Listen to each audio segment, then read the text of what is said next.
Nu är vi hemma hos Anders Andersson och Katarina Israelsdotter.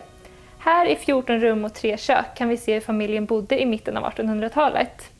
Här nere kan vi se mer av familjens privata delar, såsom sovrum, vardagsrum, kök, men också Katarinas egna rum och Anders kontor. Anders Andersson var utan tvekan en framgångsrik bergsman. Det sägs att han var sträng och temperamentsfull, men han hade också andra sidor. Han gillade att umgås och bland annat sjunga.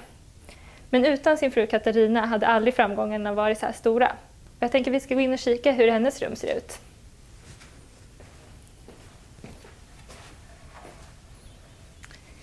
Katarina var enligt lag och tradition underställd sin man Anders.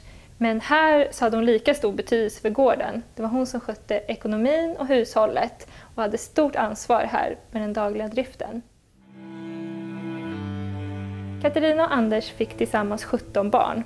9 söner och 8 döttrar, men det var bara 7 av dem som nådde upp till vuxen ålder. Och nu står vi i Katarinas egna rum. Här hade hon sina egna möbler och det var här hon tog emot sina besök, till exempel när grannen kom över. Och här kan vi se även sockerlådan. Och sockret var en riktig lyxvara på den här tiden.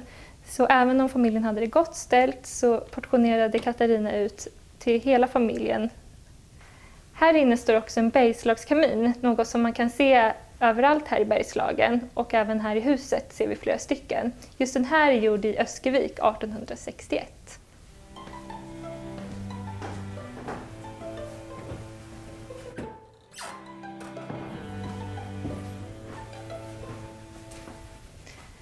Här i köket var det nästan alltid full aktivitet. En vanlig dag kunde börja 3-4 på morgonen och sluta sent på kvällen. Och just det här köket var husets hjärta. Det var här allt dagligt arbete sköttes. Det var även här som både anställda och de äldre barnen åt sin mat och pigorna sov. De fick sova i de här borden som även användes som sängar på kvällen. I det här köket förvarade man också bröd.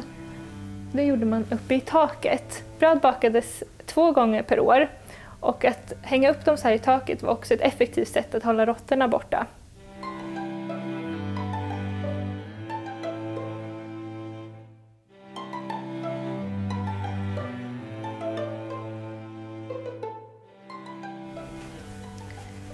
Här inne kan vi se många föremål som är gjorda här på gården eller runt omkring i bygden.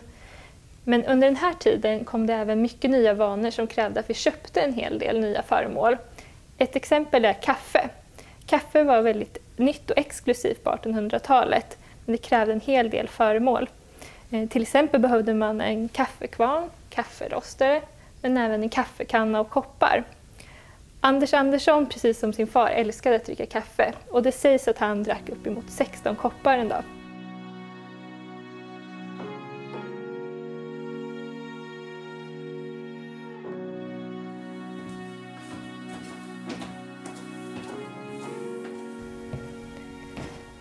Nu kommer vi in här i festsalen och här är väggarna prydda med de här fantastiskt fina väggmålningarna. Men de här väggmålningarna är faktiskt flyttade hit från en annan bergsmansgård i Hyttnas. Men de målades omkring 1830 till 1840. Tittar vi närmare på en av målningarna, den här, ser vi Karl XIV Johan. Och han kröntes 1818 och ansågs vara en väldigt folklig, modern och populär kung. Därför kommer vi se honom mycket på just sådana här målerier, men också på andra varor. Karl Johan ansågs väldigt stilig och influerade oss i både mode och inredning. Men det har alltid funnits människor som har inspirerat och influerat oss i både vad vi har på oss, inredning och de rådande idealen.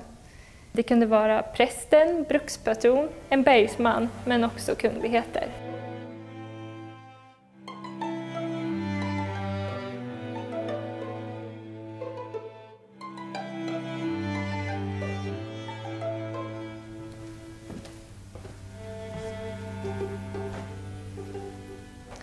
Anders och Katarina var sociala och hade ett stort umgänge.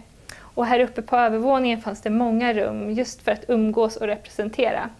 Katarina gillade att bjuda på stort och här fanns det plats för många gäster.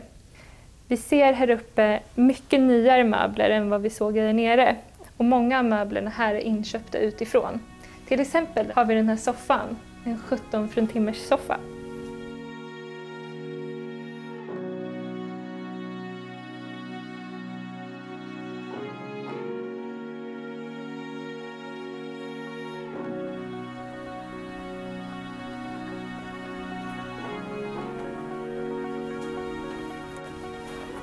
Kulturellt stod den här familjen emellan bönderna och borgarna. De var rikare än de flesta bönderna här i trakten. Och med det här stora huset och all dess inredning kunde Anders och Katarina visa upp sin status och vilka de ville vara. Och man kan tänka sig att de influerade många här i trakten med sin smak och livsstil.